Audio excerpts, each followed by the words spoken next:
Al entrar en ella encontró vacas rumiando, sus gallinas cloqueando a sus pollos y un lagarto tomando sol plácidamente. Pero de repente se produjo una increíble transformación. Las vacas se convirtieron en dinosaurios, las gallinas en cuervos, el lagarto en pitón y la granja en una jungla salvaje y peligrosa. La pavorosa imagen duró tan solo un instante y luego se desvaneció. Nuevamente el granjero pudo ver sus apacibles vacas, sus gallinas, sus pollos y al lagarto perezoso. Desapareció el temor, pero a partir de ese momento el granjero no volvió a ver a sus animales como antes lo veía. Por fantasioso que parezca, eso mismo puede sucedernos cualquier día. Si no lo cree, piénselo otra vez. Antes de darse cuenta, un hospital puede convertirse en su casa, sus vecinos en un escuadrón de desahuciados, su familia una horda hostil, su trabajo en un martirio y su cuerpo en una pesada carga. ¿Suena fatalista? No lo es realista. El realismo de la vida es el tema del Salmo 39. En él David, quebrantado y en medio de una terrible lucha interior, preguntaba a Dios sobre sus expectativas de vida, consciente de dos cosas. Primero, de que Dios lo había hecho, es decir, que Dios estaba detrás de su crisis y de que a pesar de todo, el hombre es fugaz como un soplo. En su canto, David aparece dos veces expresando una idea que en hebreo suena algo parecido a todo Adán es Abel, en el versículo 6 y en el versículo 12, es decir, que todo hombre es mortal, certidumbre que lo lleva a tomar tres decisiones sabias, las mismas decisiones que debemos tomar ante los reveses de la vida. ¿Cuáles son esas decisiones? Veamos, hermanos, las respuestas que el texto nos ofrece. Antes, hermanos, de pensar en las enseñanzas de este pasaje, debo repetir una vez más lo que frecuentemente digo respecto al libro de los Salmos: que existe una vieja historia de amor, que existe un viejo romance entre el pueblo de Dios y el salterio. No importa si hablamos del pueblo judío o de la iglesia cristiana, hay una relación de amor entre el libro de los Salmos y el pueblo de Dios, porque los salmos figuran nuestros sufrimientos, nuestros sentimientos, representan nuestros dolores, nos hablan de los motivos de nuestra fe y de nuestra esperanza, y nos recuerdan sobre todo quién es Dios, quien está en el control. El Salmo 39, como veremos después, es un salmo singular del cual derivamos cuando menos tres enseñanzas. La primera enseñanza que asumió David a partir del Salmo 39 fue guardar silencio ante lo desconocido. En medio del salterio, el Salmo 39 destaca por su intensidad. Es complejo e inquietante, difícil de clasificar. Se dice que orar en él es una desafiante osadía, no menor que el desafío y la osadía de leer el libro de Job. Y es que, en parte, como ocurre en la vida real, el Salmo 39 gravita en torno a la realidad del sufrimiento. David escribe ese sufrimiento por medio de la figura de un agudo dolor, un dolor que en la Biblia puede ser tanto físico como moral y emocional. ¿A qué clase de dolor se refiere concretamente el salmista aquí? Seguramente se trataba de un serio problema de salud, ya que el término que Reina Valera 60 traduce como agravar, significa también desfigurar o dañar. Por ese motivo, el versículo número 2 ha sido traducido también por una traducción judía contemporánea: mi dolor es un dolor desfigurante. Paralelamente, David suplicaba a Dios que removiera su plaga, palabra que significa lesión, infección, enfermedad, y decía en el versículo número 11: con castigos por el pecado corriges al hombre, lo que nos lleva a concluir que el autor asocia la enfermedad con el pecado personal. Sabemos, hermanos, que esto era frecuente en la antigüedad bíblica. Se asociaban las tragedias y las desgracias con castigos de Dios. En la religiosidad popular sigue ocurriendo lo mismo.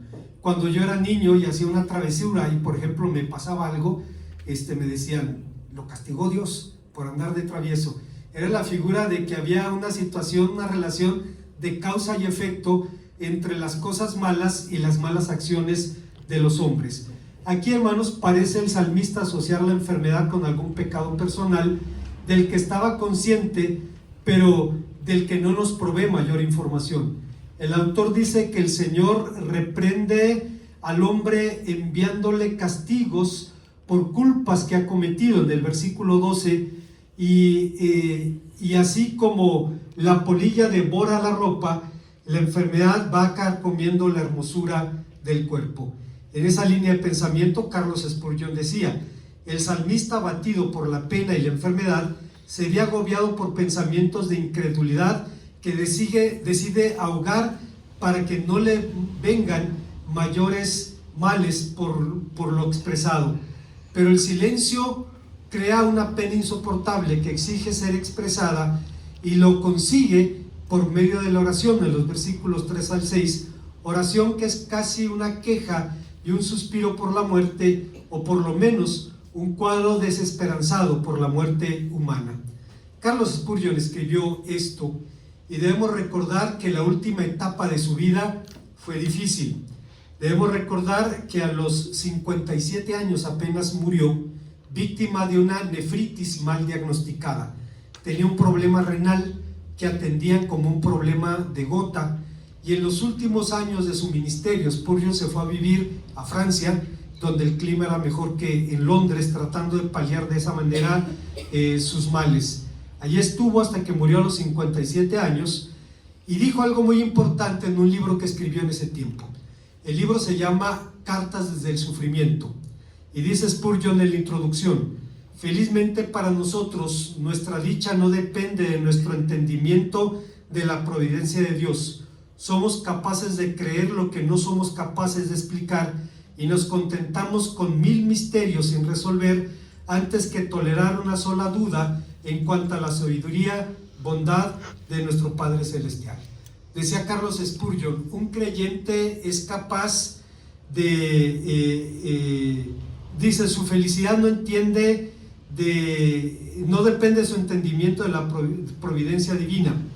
Dice, somos capaces de creer lo que no podemos explicar.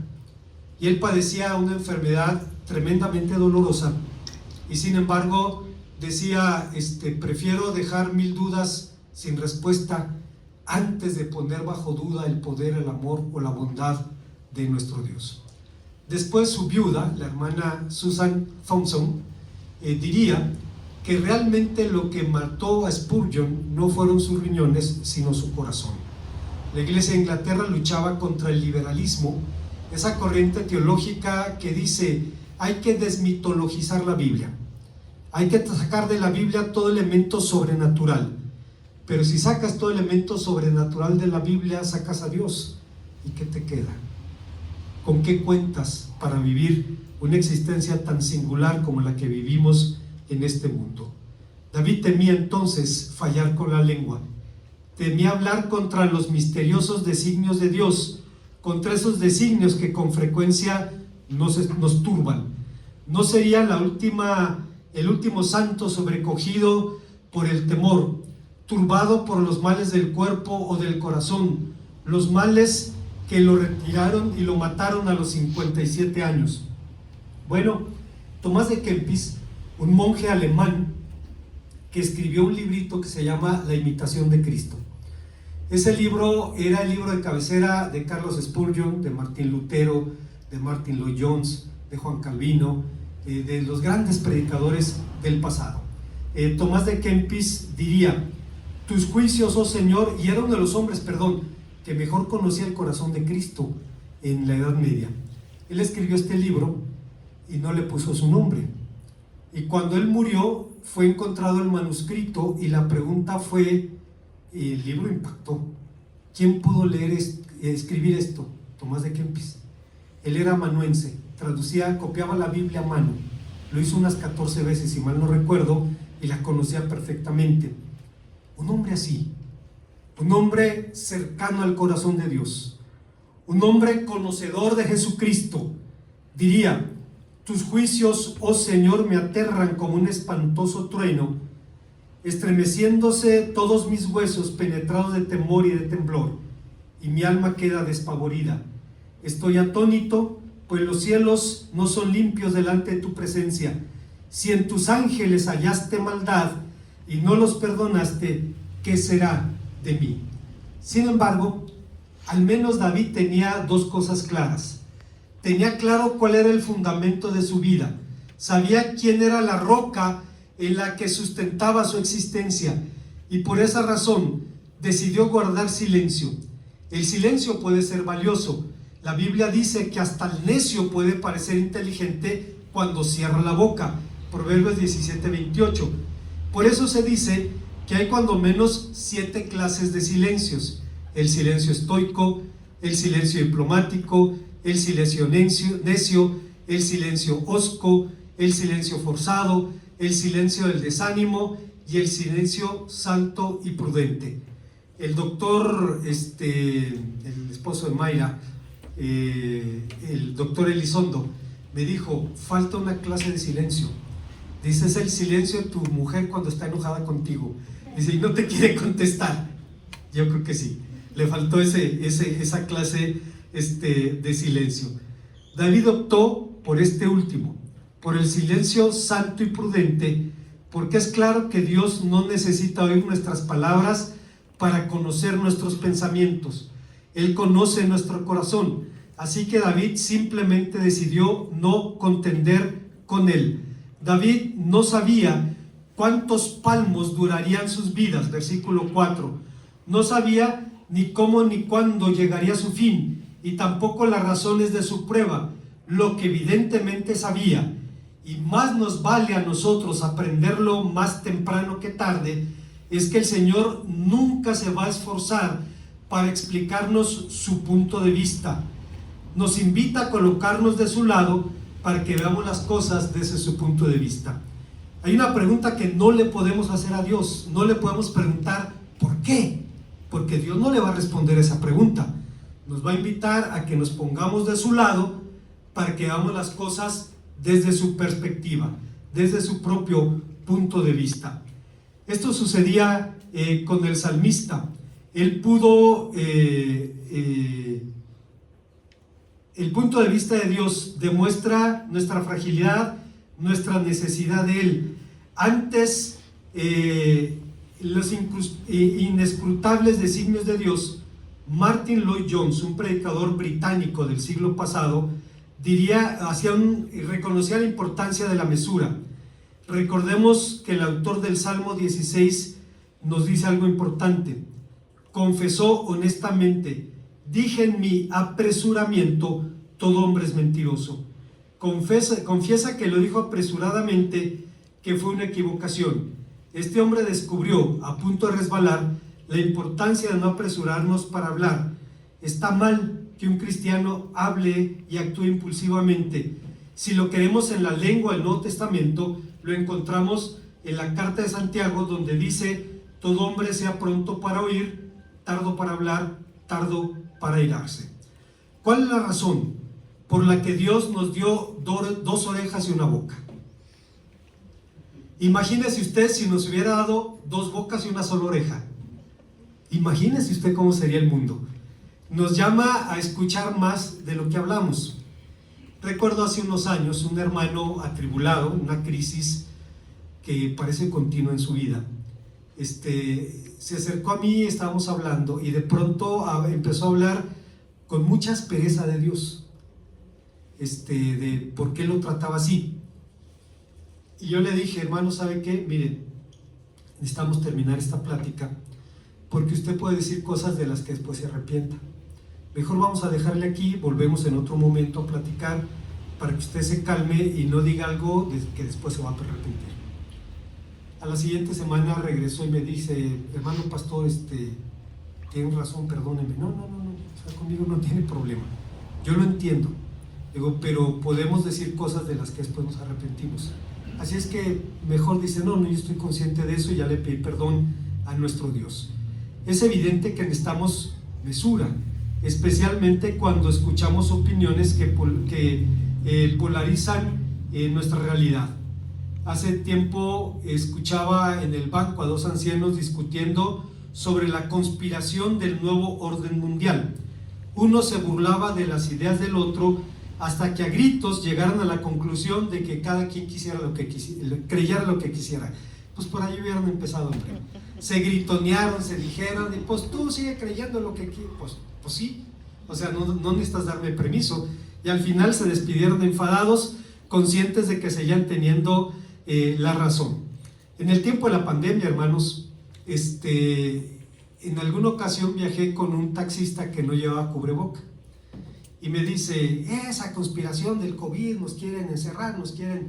A ver, ¿cuántos enfermos de COVID tiene? Yo he perdido a 2 amigos, le dije, y una sobrina mía está enferma. El hombre se titubeó y dice, bueno, es que la verdad ya no sé ni qué creer. Le dije, pues si no sabe qué creer, protéjase y proteja a sus pasajeros. O sea, si no está seguro, mejor tenga cuidado con lo que hace. Ser mesurados, y lo primero que David hizo. En segundo lugar, aceptó la caducidad del mundo conocido. La poesía hebrea emplea elementos que pueden pasar inadvertidos en la traducción. Expresiones que, sin embargo, contienen poderosos mensajes para los destinatarios originales. Uno de esos recursos es la paranomasia. Por paranomasia se entiende el uso de palabras con sonidos semejantes pero significados diferentes. La usamos en nuestro idioma, como en aquella canción que dice, tanta tinta tonta que te atenta y que te atonta. O puedo recordar un poema cínico de un español que decía, la mujer es paraíso, para uso de los hombres.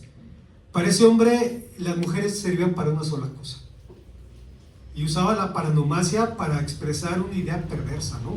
Pero a final de cuentas es un recurso del idioma. Lo usamos en español. Bueno, se utiliza en este salmo 2 veces, donde el salmista dice, Kol Hebel, Kol Adam. Suena como todo Adán es Abel. Todo Adán es Abel. Todo hombre es un suspiro, está diciendo realmente, es decir, está hablando de que todo hombre es mortal, pues aunque no muera joven, ni lo maten las manos de su hermano, su destino es el mismo de Abel. La fugacidad de la vida ha conducido a algunos al fatalismo. No importa cómo vivas, de todas maneras te vas a morir. A otros al agnosticismo. No podemos negar ni afirmar que haya Dios, ni que haya vida después de esta vida. A otros al hedonismo. Como la vida es tan breve, comamos y bebamos porque mañana moriremos. Sin Dios en la ecuación, la existencia humana es un sinsentido del que Shakespeare decía en Macbeth, la vida es una sombra que se mueve. Un pobre actor que se pasa un rato de arriba abajo en el escenario y luego se va y no vuelve a asomarse más, es una fábula contada por un necio, repleta de gritos y de gestos sin ningún significado. Pero David abordó la realidad de manera sorprendente. Mostró una enorme objetividad al hablar. Los primeros 5 versículos son monólogos en primera persona. Pensé, me dije, guardé silencio, callé. El salmista se distancia de él mismo para observarse. Mi lengua, mi corazón, mi boca, mi interior. Analiza sus síntomas y sus procesos internos. Mi herida empeoraba, mi corazón ardía. Semejante desdoblamiento muestra madurez psicológica, muestra inteligencia emocional. Martin Lloyd Jones expresa la misma idea cuando analiza el problema de la depresión espiritual y dice, me permito sugerir que el problema principal de todos en el asunto de la depresión espiritual es que en cierto modo dejamos que nuestro yo hable a nosotros en lugar de hablar nosotros a nuestro yo. Estamos conscientes de que gran parte de nuestra infelicidad en la vida radica en que estamos escuchándonos a nosotros mismos en lugar de dialogar con nosotros mismos.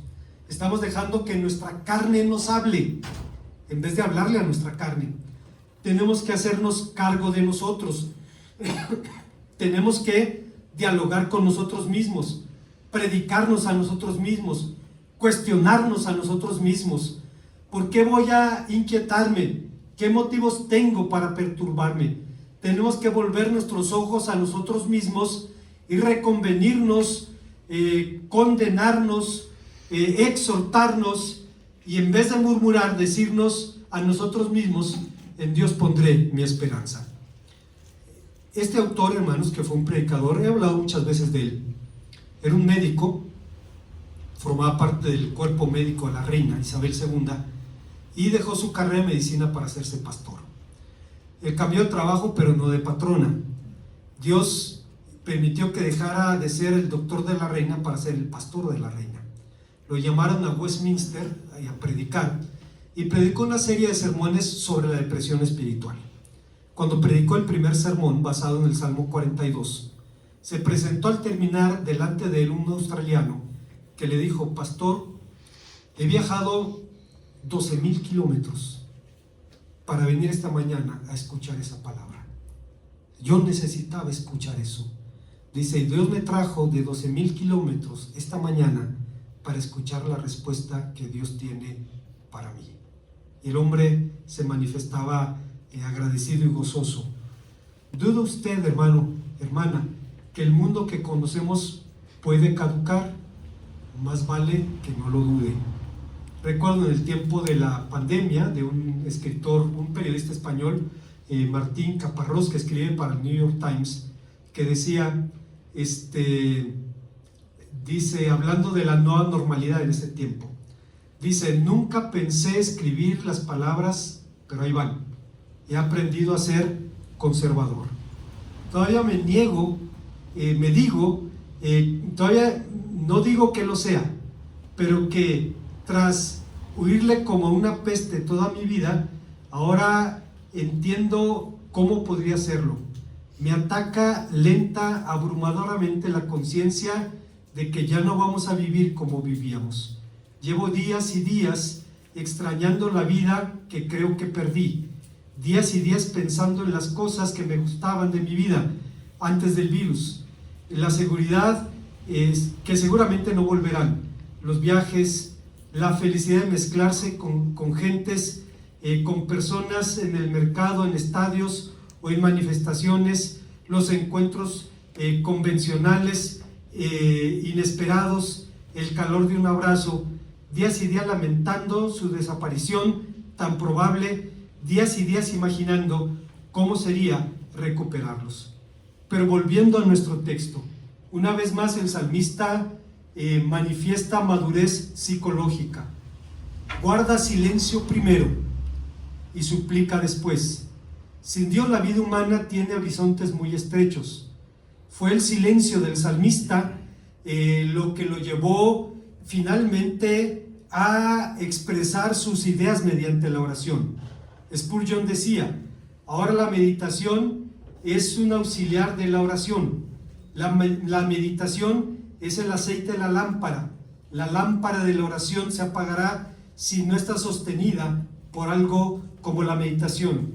La meditación y la oración son como dos tórtolas que mueren si una de las dos desaparece. Un pescador astuto observa el tiempo y la sazón en las cuales los peces pican más, y entonces mete el anzuelo en el agua.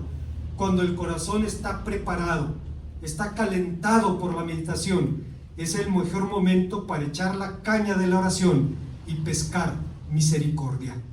Hay una tercera y última enseñanza que encontramos en este pasaje.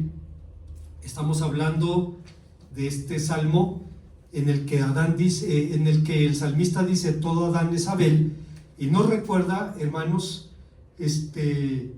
a poner la esperanza en el Dios reconocido. Los salmos son fascinantes. Parte de su encanto radica en su asombrosa objetividad.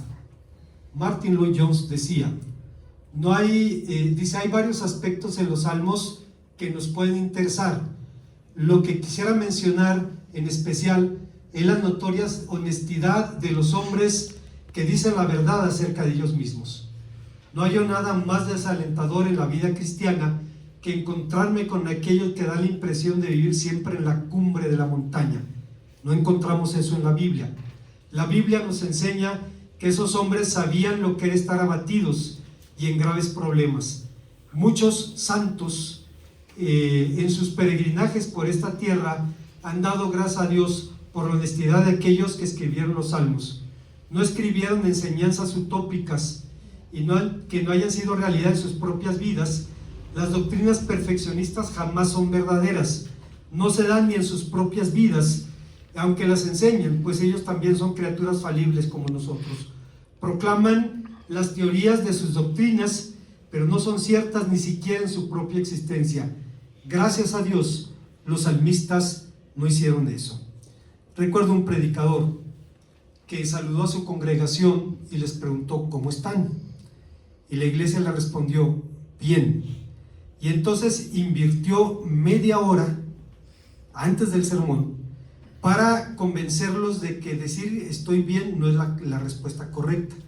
Tenían que decir: ¿cómo están? Bendecidos.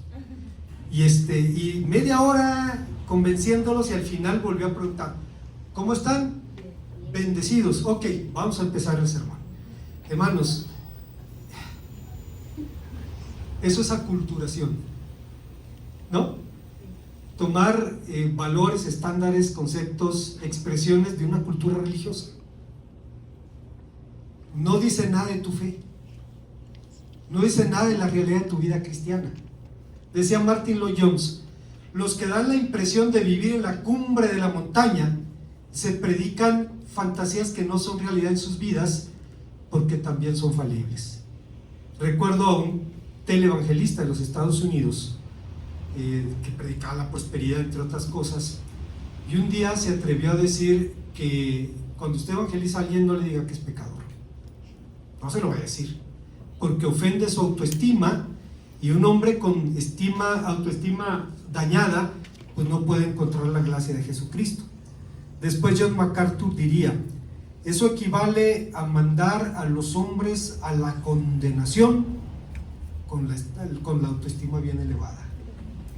Con la autoestima bien elevada. No, hermanos, pare de sufrir. Termina pagando por sufrir. Ahí le van a vender el agua de la purificación, el pan de la abundancia, el jabón del equilibrio, el aceite de no sé qué, las espinas de no sé cuánto. Alguien me dijo: el mes no te sale por menos de 800 pesos. Tienes que estar comprando y vas a seguir sufriendo. Y si al final te das cuenta que sigues sufriendo, el problema es tuyo porque no tienes fe. Así de sencillo. Le voltean a usted la historia y lo culpan de su propia humanidad. Jesucristo dijo: en el mundo tendréis aflicción, pero confiad, yo he vencido al mundo. Es importante tomar en cuenta estas palabras si queremos entender ya no los conflictos de David, sino nuestros propios conflictos. Necesitamos aprender a ser honestos. Así que, siendo honestos, debo decir que algo extraño parece ocurrir en las palabras de este salmo. En el versículo 12, David dice: oye mi oración, oh Señor, escucha mi clamor. Pero en el versículo 13 le dice: déjame y tomaré fuerza. Bajo la prueba, comúnmente los creyentes le decimos a Dios: mírame, oh Dios, como dice el Salmo 13:4, 25:19, 59:5, 74:20, 89:15, Salmos 119, 159. Pero ahora el salmista le dice a Dios: deja de mirarme. No será la primera vez que en la Biblia alguien planteara ese mismo reclamo. En su momento Job le dijo: aparta de mí tu mirada, déjame al menos trabajar mi saliva, en el capítulo 7, versículo 19. A Dios le llama con reproche: oh guarda de los hombres. Decía: nos estás vigilando. Y en su caso decía David: porque me quieres matar. Les decía Job: porque me quieres matar. Pero el dolor de David crecía incesantemente.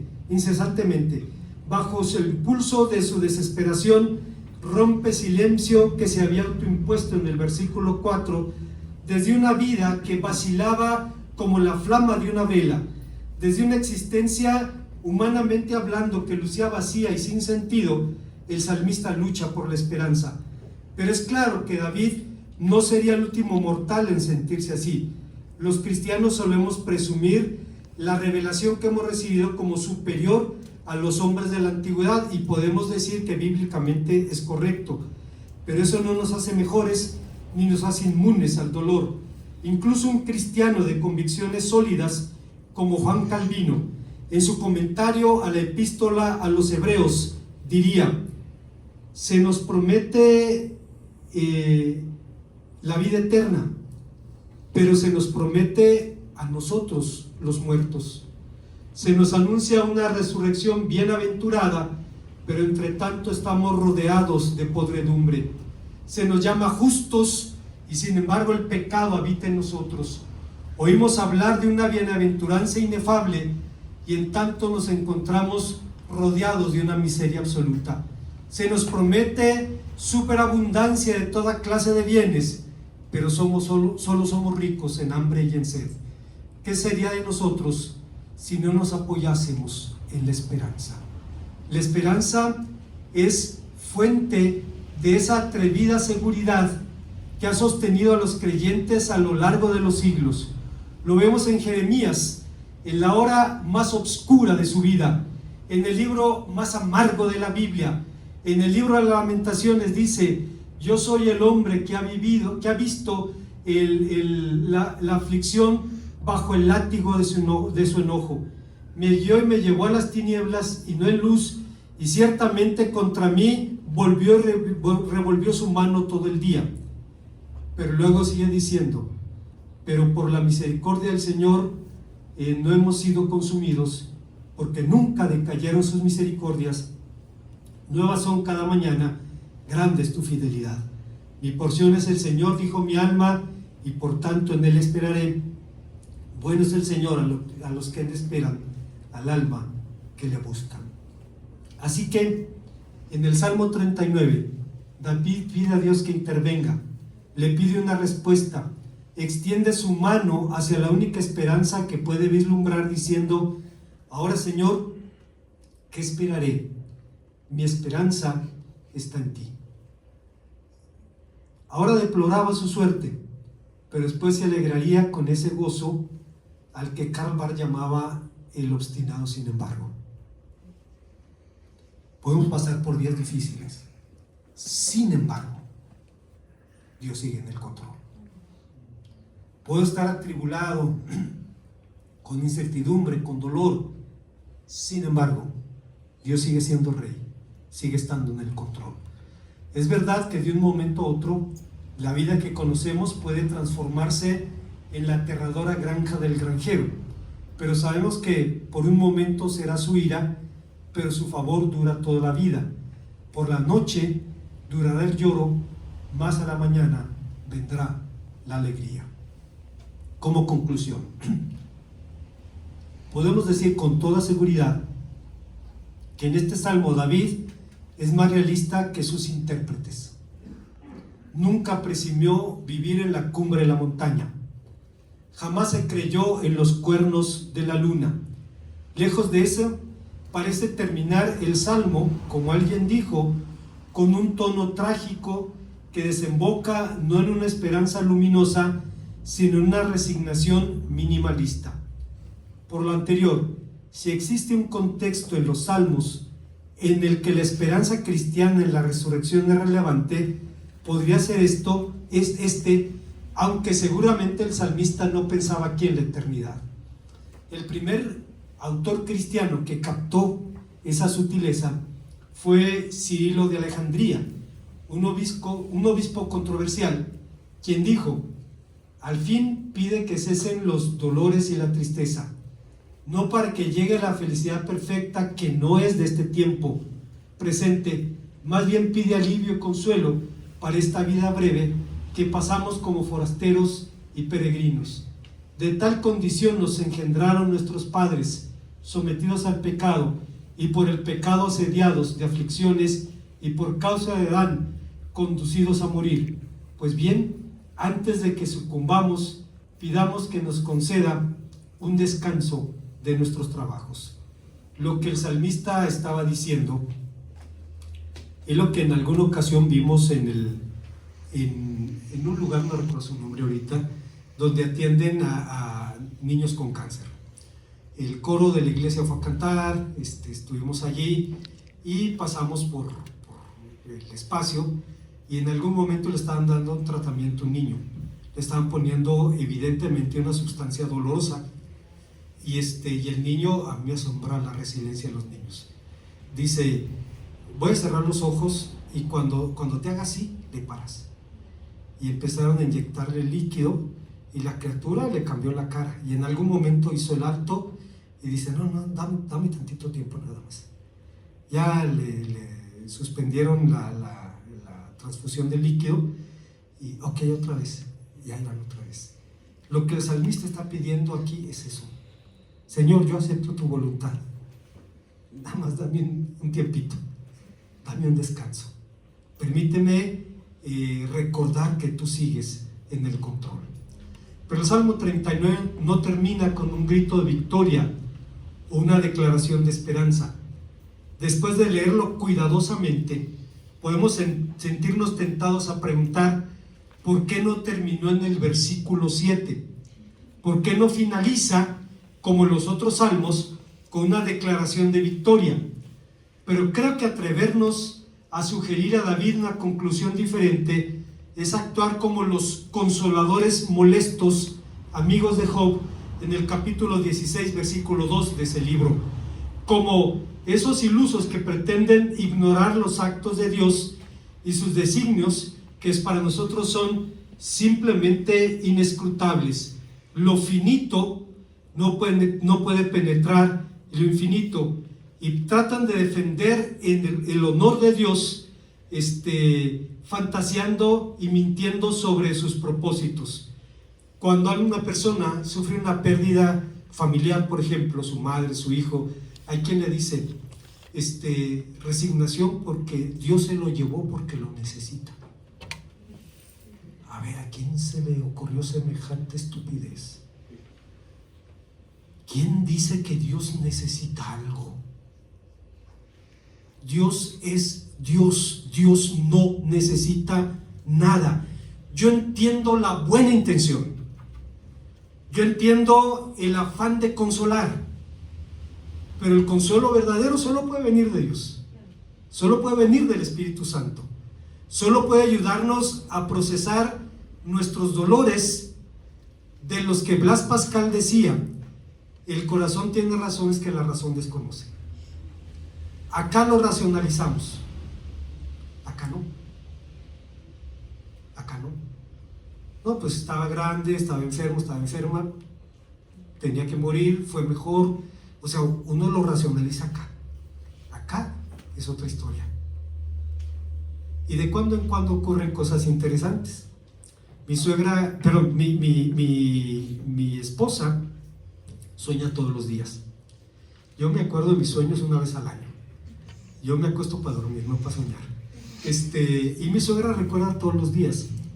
Y en alguna ocasión, después de la muerte de mi suegro, mi esposa despertó muy contenta y me dice: soñé a mi papá, que estaba muy bien, que estaba muy contento.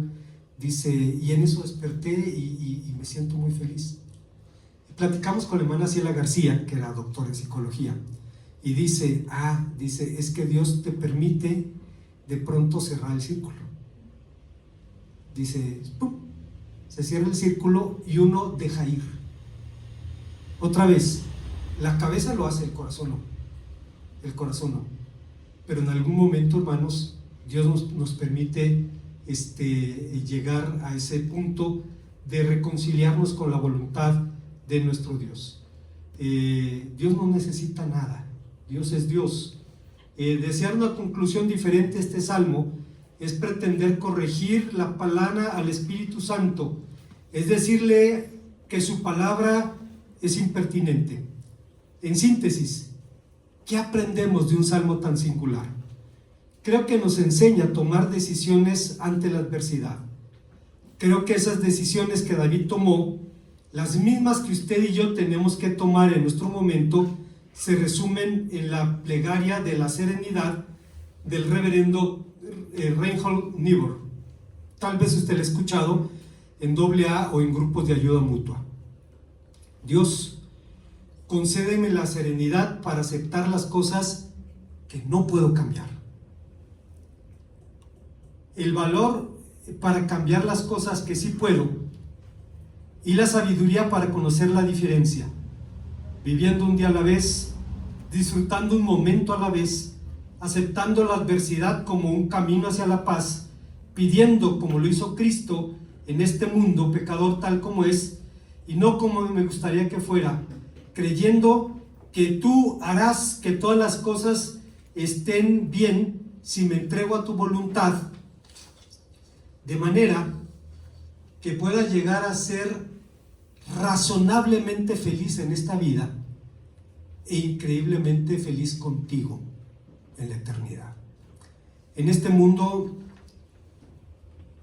el gozo y la paz son temporales y circunstanciales. Si le va bien, si está sano, si tiene satisfactores materiales, todo está bien. Pero puede seguir en la misma paz aun cuando carezca de estas bendiciones, porque recuerda que la palabra de Dios nos enseña: tú guardarás en completa paz aquel cuyo pensamiento en ti persevera, porque en ti ha confiado. Entonces, hermano, hermana, un salmo singular, sorprendente, no termina con un grito de victoria, termina pidiéndole a Dios un tiempo para recuperarse y seguir adelante, sabiendo que lo que Dios está haciendo está formando su carácter. Hermano, hermana, en los tiempos difíciles Dios nunca nos va a responder a la pregunta ¿por qué? Nunca. Nos va a pedir que nos pongamos de su lado para ver las cosas desde su perspectiva. En los momentos difíciles el cristiano va a poder aprender a confiar en Dios a pesar de la adversidad y poder eventualmente, como hizo el salmista, decirle: un tiempo fuera, dame un tiempito para recuperarme y seguimos adelante con tu voluntad. Que Dios nos bendiga, hermanos. Oremos al Señor. Gracias, Padre, por tu palabra, porque nos habla de nuestra fragilidad, pero también de tu gracia y de tu amor. Bendito seas por esto, en Cristo Jesús.